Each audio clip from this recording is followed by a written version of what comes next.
Hello everyone! Welcome to our channel called the Korean Poet Society. My name is Jo Anna and I'm one of the creators on this channel. Today, I'm going to introduce you to a Korean poem called Sleeping on a Nail.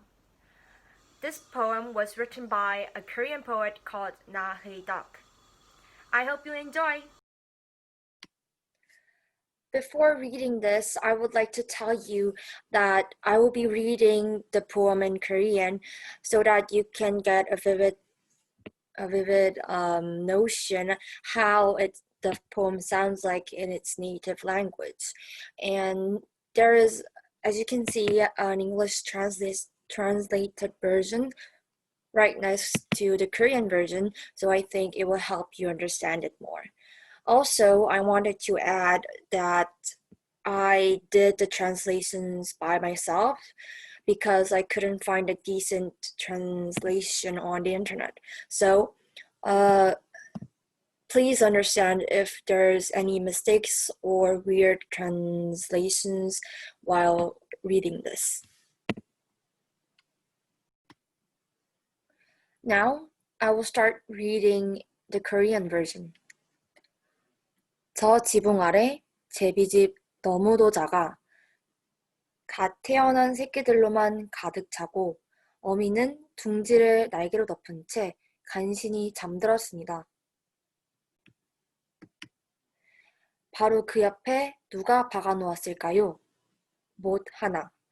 그 못이 아니었다면 아비는 어디서 밤을 지냈을까요? 못 위에 앉아 밤새 꾸벅거리는 제비를 눈이 뜨겁도록 올려다봅니다. 종암동 버스 정류장, 흙바람은 불어오고 한 사내가 아이 셋을 데리고 마중 나온 모습. 수많은 버스를 보내고서야 피곤에 지친 한 여자가 내리고 그 창백함 때문에 반쪽 난 달빛은 또 얼마나 창백했던가요.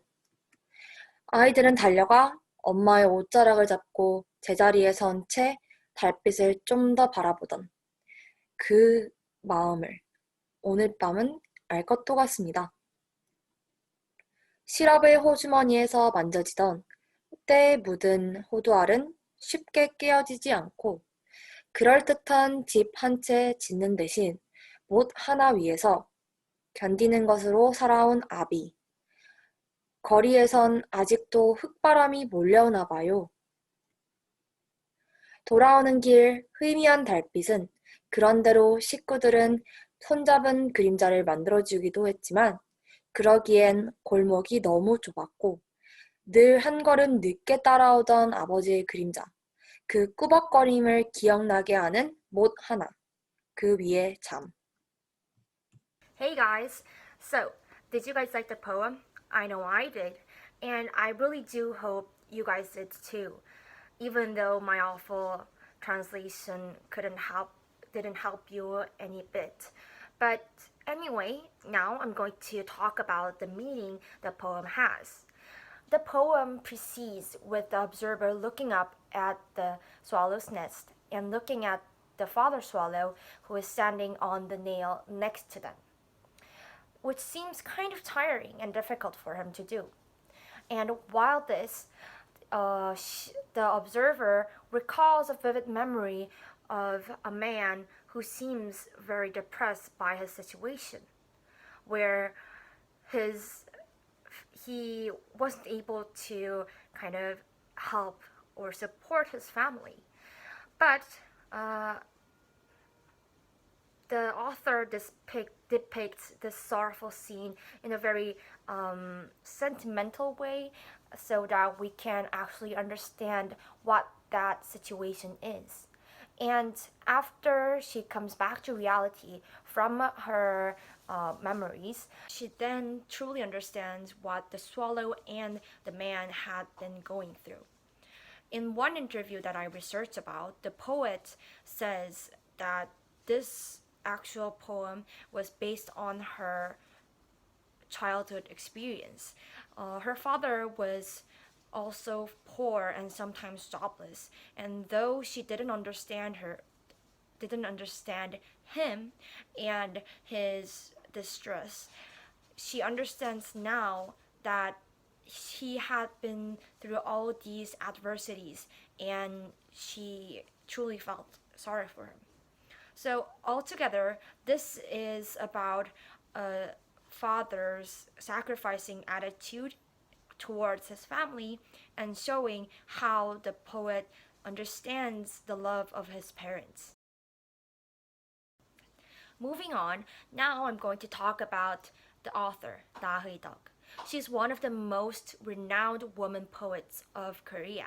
She's praised for her sensitive and touching use of words, and she used these words to depict some scenery or situations in an ever so sensory and touching way that it's like we're actually seeing that thing happening in front of our eyes. To talk about her personal history, she was born in 1966 in a family of three children. And interestingly, during her childhood, she was raised in an orphanage where her parents worked. And she recalls her childhood memories as being equally treated as an orphan. So she sometimes felt kind of lost about her identity, and she wrote a lot of poems relating to that. Lastly, I would like to talk about some interesting Korean cultures related to this poetry. The first interesting subject that I wanted to talk about was a concept of a unique father in Korea. Though I know that many fathers are alike all over the country, worldwide, but in Korea there is a unique concept called uh, wild goose dads. In Korea, we call them 기러기 아빠. 기러기 means wild goose, and 아빠 means father.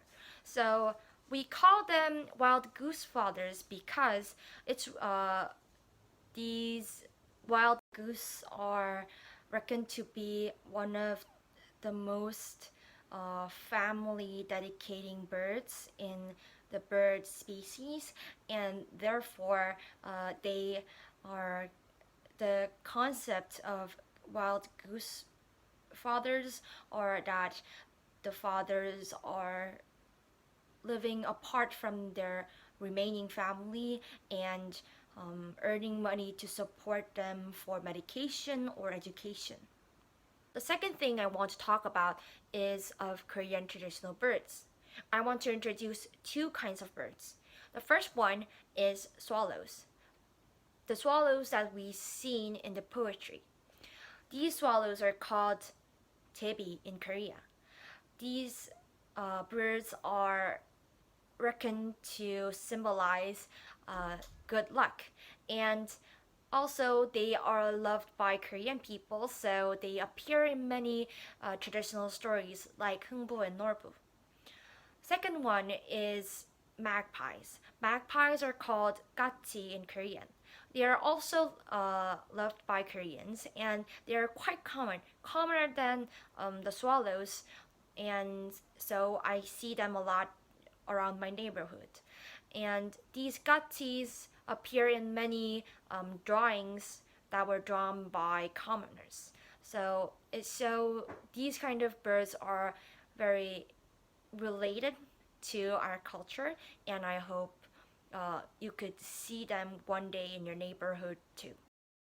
To conclude this video, I would like to say thank you for watching this video through, and I hope you learned some about Korean poems and some Korean cultures, and I will work hard to make more beneficial videos for introducing Korean poems. And if you like this video, please press like, and if you would like to learn more about Korean literature, please click on and subscribe. Thank you for watching this video.